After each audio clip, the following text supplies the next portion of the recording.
La exhortación apostólica post-sinodal Amoris Laetitia, firmada por el Papa Francisco, es, como siempre, como pasa con toda exhortación que se hace después de un sínodo, es el resumen de todo lo que dirimieron y estudiaron todos los obispos y los peritos que fueron invitados allí. Se le entrega, cada uno le entrega eso al Santo Padre y el Padre saca este documento que es una ayuda para los fieles de la Iglesia Católica. La Iglesia Católica es madre y maestra, nos ayuda, nos guía en este camino hacia el cielo. Para un sínodo se ora mucho antes de comenzar, antes y después de cada una de las reuniones se hace oración.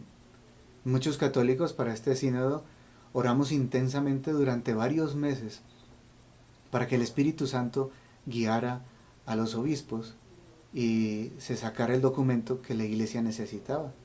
Y así fue. Ahora, uno puede leer ese documento minuciosamente, renglón a renglón, y en ninguna parte se dice que lo que está objetivamente mal deba llamarse bueno. No, en ninguna parte aparece eso. Lo que sí se dice es que la falta de advertencia de la persona puede hacer que el pecado, aunque sea de materia grave, no es mortal, que es una enseñanza perenne de la Iglesia. En teología moral se nos ha enseñado que para que haya pecado mortal se necesita materia grave, que el asunto sea grave, plena advertencia, que la persona se dé cuenta de que está actuando mal y que se dé cuenta totalmente, por eso se llama plena, y pleno consentimiento, que a pesar de darse cuenta que está haciendo mal, lo sigue haciendo. En el caso de las personas que están en unión libre, después de haberse casado por lo católico y de haberse separado, nos encontramos con muchas personas que no saben que están en situación de pecado. Han pecado gravemente, pero como no tienen plena advertencia y pleno consentimiento, el pecado no es mortal, el pecado es venial. Y a quienes se les debe impedir recibir la comunión es a las personas que están en pecado mortal. Porque cuando falta una de las tres condiciones, el pecado ya no es mortal, sino que es venial. Y con pecado venial sí se puede pasar a comulgar. Otra cosa es las personas que sí lo saben, que ya están enterados que están no en una situación irregular, sino en pecado mortal, en situación de pecado mortal, y pasan a comulgar, pues están haciendo mal. Pero la pregunta es, ¿cómo el párroco o el vicario o el sacerdote adscrito va a saber quién está en esa situación para no darle la comunión? No, él simplemente reparte la comunión. Y lo mismo harán los ministros extraordinarios de la comunión. Tampoco en ninguna parte del documento se dice que que se le dé la comunión a los adúlteros. En ninguna parte del documento aparece eso.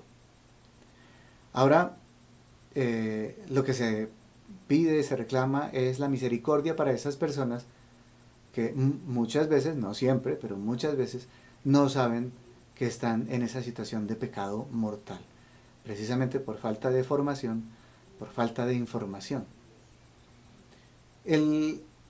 La discusión se ha centrado principalmente en el hecho de que se dice que esto no es un documento ex cátedra, que el Papa no habló en forma ex cátedra, es decir, que no tiene la infalibilidad. Efectivamente, esto no es ex cátedra, no se cumplen los requisitos necesarios para que se lo pueda llamar así, pero sí podemos llamarlo documento inspirado por el Espíritu Santo. ¿Por qué?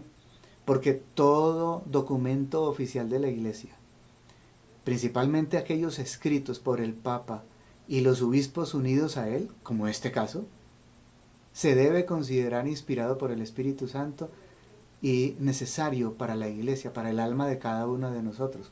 Como decíamos, de cada uno de nosotros, como decía anteriormente, La iglesia es madre y maestra nuestra y nos guía adecuadamente de la mano del Espíritu Santo. Uno debe, pues, si es sensato, obedecer a la mamá y a los maestros para salir adelante en la vida. Lo mismo ocurre para salir adelante de esta vida a la vida eterna. Se necesita ser obedientes a la Santa Madre Iglesia. San Pablo en Romanos 1, 2 dice lo siguiente, voy a leerlo.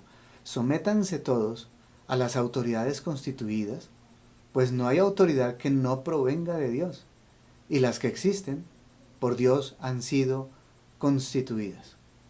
De modo que quien se opone a la autoridad se rebela contra el orden divino, y los rebeldes se atraerán sobre sí mismos la condenación.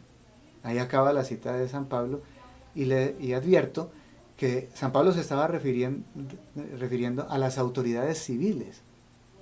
¿Cuánta más obligación tenemos de obedecer a la Santa Madre Iglesia Católica? Con mayor razón. San Juan Bosco, en el epistolario Turín 1959, en el número 202, hablando de Jesús, dice: Jesús vino para obedecer. En realidad no estar sino repitiendo lo que ese cántico de Filipenses 2, 6, 11 nos dice. Uno de los versículos dice que Jesús fue obediens ut quod mortem, mortem autem crucis. En español, obediente hasta la muerte y muerte de cruz. La obediencia es indispensable, pues, entre otras cosas porque es sensato. Si obedecemos a Dios, si obedecemos al Espíritu Santo, si obedecemos la palabra de Dios, pues vamos por buen camino. La Constitución Dei Verbum del Concilio Vaticano II nos enseñaba que la palabra de Dios no está solamente en la Biblia, sino que está también en la tradición apostólica. Y parte de la tradición apostólica, como lo enseña ese documento, es estos documentos que expide la Iglesia, especialmente los que son en cabeza de Pedro y de todos los demás obispos. Esto es palabra de Dios para nosotros. Nosotros tenemos nuestras responsabilidades. El Papa tiene la suya. Los obispos también tienen su propia responsabilidad. Pero hay seglares y laicos que se ponen a juzgar al Papa y a los obispos. El llamado es un llamado a la humildad. La obediencia es la hermana pequeña de la humildad. Seamos humildes. ¿Cuánto falta esta hermosa virtud?